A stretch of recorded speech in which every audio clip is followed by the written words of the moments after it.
lysosomes. The word lysosome is the combination of two words. The lyso, which means splitting, and the soma, which means body, and somas, which mean bodies. So we can say the lysosome is the splitting bodies. Lysosomes are the splitting bodies.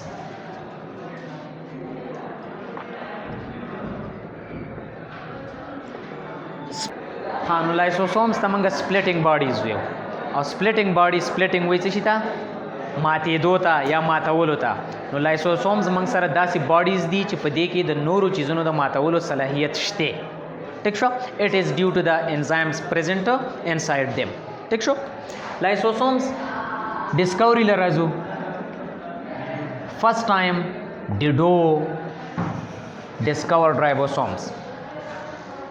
Dido, when he was examining the cells, he saw the organelle which was single membrane bounded organelle. Single membrane bounded organelle. Dido for the first time په سیل کې لایسوسومز لیدلیو او ډسکور کړیو چې او په سیل کې دنده یو داسې ارګانلي هم شته چې د هغې نه یو ممبرین چې دی هغه چاپیره دی and which contains strong hydrolytic enzymes چې په هغې کې تاسو سره مضبوط hydrolysis دي hydrolytic enzymes دي چې په هغې کې دا ability ده چې it can break the food particles or any foreign object when it get its entry inside the cell چې کله یو چیز چې دی دا سیل ته دننه ننوځي نو په لایسوسوم کې تاسو سره داسې انزایمز شته چې هغه څه کولی شي دغه چیزونه چې دي دا ماتولی شي ټیک شو لایسوسومز ته جی چې ماسکل لیکه لایسوسوم ته منګه ډایجسټیو بیگز اف د سیل هم ویو ډایجسټیو بیگز اف د سیل لکه څنګه چې زمونږ په باډي کې زمونږ ډایجسټیو سیسټم دی او هغې کار دا دی چې موږ کوم خوراک وخورو نو هغه په وړو وړو پیسز کې تقسیموي او د دې قابل جوړوي چې هغه د زموږ په باډي کې ابزارب شي نو دقه کار په سیل کې چې دی دا څوک کوي دا لایسوسومز کوي د لایسوسوم تحت که چېرته سیل ته څه فوډ پارټیکل ټیک شو یا any foreign object ننوځي نو لایسوسومز د انزایم تحت هغه فوډ پارټیکل یا هغه ارګانیزم چې دی هغه په وړو وړو پیسز کې څه کېږي ماتېږي ټیک شو دیټس وای اٹ از کالډ ایز د ډایجسټیو بیگز آف د سیل ټیک شو لایسوسوم از ویری امپورټنٹ ارګانیلی ډیو ټو د فنکشن اٹ پرفارمز یو انتهایی اهمه ارګانیلی ده ځکه اهمه ده چې ډېر اهم کارونه کوي ټیک شو سم اف د فنکشن اف لایسوسومز آر د فالوینګ نمبر فرست phagocytosis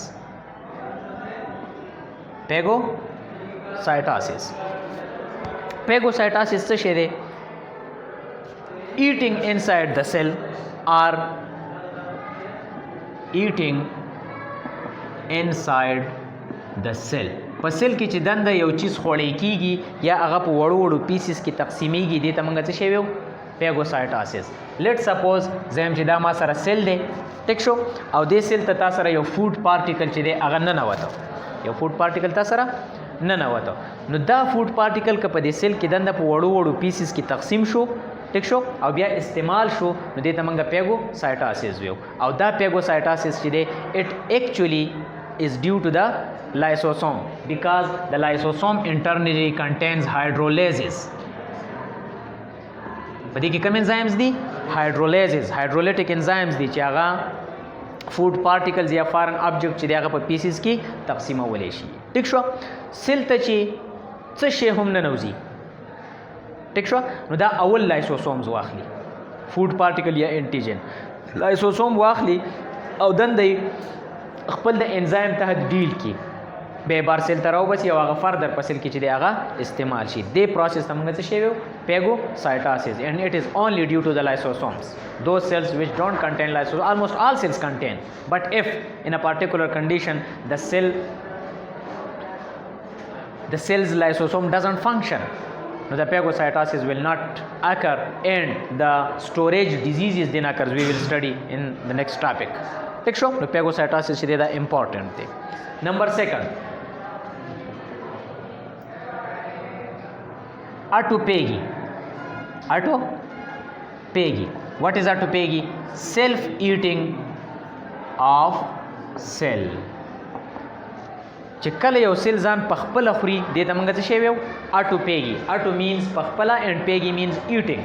whenever the cell eats itself or its contents by itself it is called as autophagy. سیل ته د ځان د خوراک ضرورت ولی راځي یا په کم کیسز کې راځي؟ نو دا په دغه کیسز کې راځي چې کله د سیلز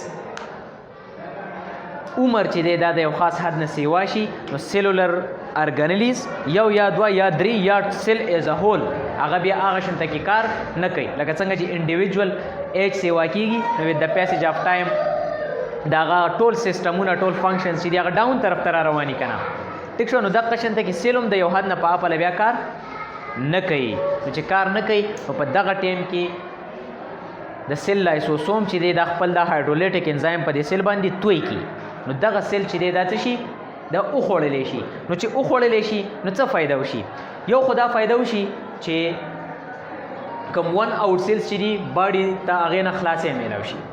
ټیک شو. بل سیل موږ سره څه شی دی خو دا ټول مالیکیولز دي که نه ارګانیلیز او دا نو دغه مالیکیولز دته میلاو شي او د نوي سیلز په فارمیشن کې دا استعمال شي په ریسایکلینګ کې. یو قسم څه شي کې په ریسایکلینګ کې اټوپیګي په ریسایکلینګ کې هم هیلپ کوي. ښه لکه مثال به طور یو حال دی په هغې کې ډېر کورسۍ پرتې دي ټایم ډېر شی دی اوس هغه نور د کېناستو قابل نه دي.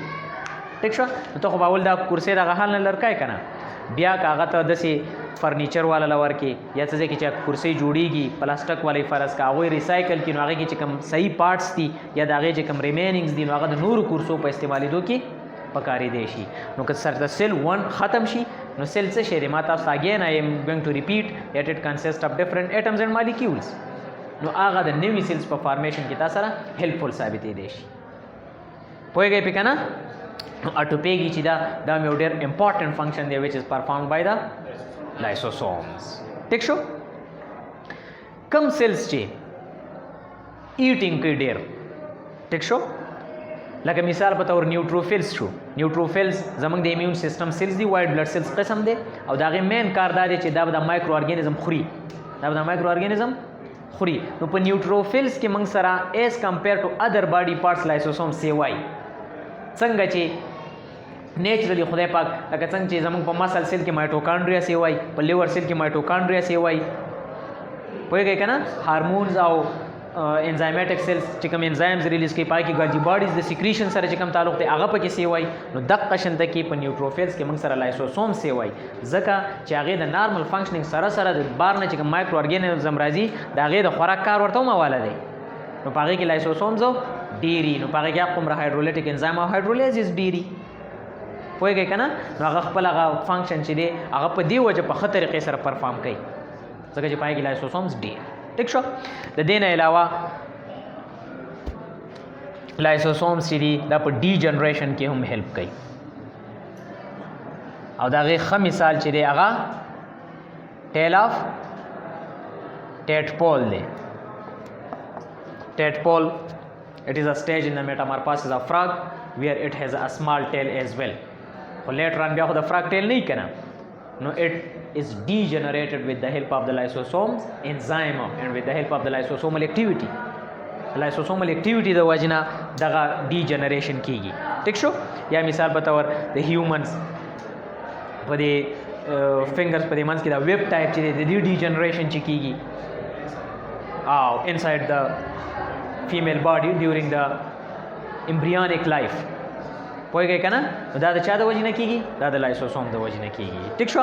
نو که ستا سیل لایسوسوم نارملو نو پیګوسایټاسس به هم ښه کېږي. ټیک شو. اټوپیګي چې دغه د هغې ضرورت راغی هغه به هم ښه کېږي او که چېرته د ډي جنریشن ضرورت راغی نو هغه به هم ښه کېږي. او دا امپارټنټ فنکشنز دي او ډیو ټو اټس فنکشن د لایسوسوم از آلسو ان امپارټنټ سیلولر ارګانیل. ټیک شو.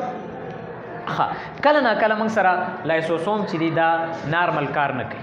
لایسوسوم نارمل کار نه کوي ډیو ټو ون ریزن آر انادر. ټیک شو. هغې ته موږ میل فنکشنینګ آف لایسوسوم ویو. میل فنکشنینګ آف لایسوسومز چې کله لایسوسوم خپل کار نارملی نه کوي اٹ از کالډ ایز د میل فنکشنینګ آف لایسوسوم. نارمل کار یې څه دی؟ دا قدرې کارونه دي. پیګوسایټاسس به کوي اټوپیګي به کوي او ډیجنریشن به کوي with the help of the hydrolyses which are present inside the lysosome. ٹھیک شو. نو لایسوسوم چې کله نارمل فنکشنینګ نه کوي نو د هغې د وجې نه په بدن کې سپیشل ټایپ آف ډیزیزز پیدا کیږي چې هغې ته موږ سټوریج ډیزیزز ویو. کوم ډیزیزز؟ سټوریج ډیزیزز. چې سیل ته د لایسوسوم د میل فنکشنینګ په دوران کې څه شی ننوځي نو هغه به بیا ماتیږي نه که نه؟ هغه به بیا ماتیږي نه، هغه به بیا خوړلی کېږي نه، نو هغه به په دې سیل کې ورو جمع کېږي او د ټایم سره سره به په هغې کې د هغې هغه کوانټټي مقدار چې دی هغه څه کېږي؟ سیوا کېږي. and which is very harmful in some cases. ٹھیک شو؟ 2 examples د storage diseases یو ته glycogen storage disease type 2. As the name indicates, glycogen storage disease type 2 in which the cells have more glycogen stored. زیات نه زیات glycogen په سیل کې دنده څه سټوري او د glycogen زیات نه زیات تعلق د چا سره راځي؟ د لیور سیل سره. موږ چې کوم خوراک وخورو after digestion it is converted into glucose and from the small intestine it goes to the liver. په لیور کې دا ګلوکوز که په باډي کې پکاري جو بار بلډ سرکولیشن ته راوځي، که په باډي کې نه پکار نو دنده په لیور کې دا څه شي؟ ګلایکوجن جوړ کی. نو که بیا مزید تا سره په لیور کې لایسوسومز نو د ګلایکوجن بریک ډاون نه کیږي، نو ګلایکوجن په لیور کې جمع کیږي، بار بلډ سرکولیشن ته به نه رارسي. نو ستا د خوراک خوړلو هېڅ فایده نشته، د انرژي دپاره به ستا ګلوکوز نه اویلیبل. پوهېږئ که نه؟ او د بریک ډاون اف ګلایکوجن انټو ګلوکوز از ویری نیسیسري because carbohydrate the glucose is the first and immediate source of energy. زیاته انرژي خو موږ د دې نه اخلو که نه؟ ټیک شو؟ پروټینز خو زمونږ باډي بلډ اپ کوي، لیپډ چې دي هغه زیاتر سټور کېږي او چې کله پروټینز او کاربوهایډریټس نه نو بیا الله تعالی انرژي درکوي. پوهېږئ پې که نه؟ نو په لیور کې په مسل سیلز کې په دې کې به تا سره ګلایکوجن څه شي؟ سټور شي. چې سټور شو نو د استعمال نه څه شو؟ ووته. ټیک شو؟ د دې نه علاوه یو بل ډیزیز دی ټیسیچ ډیزیز ورته وایي چې په هغې کې تا سره لیپډ سټور کېږي، لیپډس د لیپډس بریک ډاون نه کېږي. ټیسیچ ډیزیز نو دا ستا د باډي په مختلف سیلز کې ارګنز کې یا ټیشوز کې اکمولیټ شي. ټیک شو؟ نو بعضې ارګنز کې خو که اکمولیټ شو نو دومره زیات نقصان یې نشته، خو که چېرته په برین کې چېرته اکمولیټ شو نو منټل ریټارډیشن هم کوي. ښه، هغه کس چې دی هغه منټلی ریټارډ وي. منټلی ریټارډ مینز دیټ his nervous system is not fully developed. his nervous system doesn't work properly. پوهېږئ که نه؟ نو د هغه په سپیچ کې، د هغه په هیرینګ کې، د هغه په ویژن کې، د هغه په بیلنس کې دا ټولې خبرې چې دي دا به د هغه څه ګډې وډې وي، نارمل به نه وي. نو لایسوسوم is so much important that it prevents us from such type of diseases as well as it performs these vital functions for us. That's why it is considered to be the most important organelle in the cell. پوه شوئ په لایسوسومز باندې؟ ښه، ورپسې څه دی جی؟ سټوریج ډیزیزز هغه ډیزیزز دي چې هغه د یو کیمیکل کمپاوند د سټور کېدو د وجې نه تا سره راځي. لکه مثال په طور د کاربوهایډریټس د سټور کېدو د وجې نه تا ته ډیزیز راغی. ټیک شو؟ د لیپډس د سټور کېدو نه تا ته یو پارټیکولر ډیزیز راغی یا د پروټینز نه راغی. ټیک شو؟ دا چیزونه چې دي سپاک پوهېږې پې لکه ما تال د لیپډز مثال درکړه چې په هغې کې به ستا لیپډز باډي ټیشوز کې اکمولیټ شي. نو که په سرټن باډي ټیشوز کې اکمولیټ شي نو دومره غټ نقصان خو به یې نه وي، خو که ستا په برین کې اکمولیټ شو یا په هارټ کې تا سره لیپډز اکمولیټ شو نو کارډیک ډیزیزز تا ته کېدی شي، منټل ریټارډیشن درته کېدی شي. او دا به ولې سټور کېږي؟ دا به ځکه سټور کېږي چې دا خو به سیل ته ننوځي او هلته به لایسوسومل انزایمز نه وي، نو ایکشن به پرې نه کېږي. ټیک شوه؟ نو په سیل کې به دا لږ لږ لږ لږ لږ لږ لږ لږ دا به راجمع کېږي. ټیک شوه؟ ها، ورپسې څه دی؟ ګلیکسیسومز اینډ پرکس. جی څه شی؟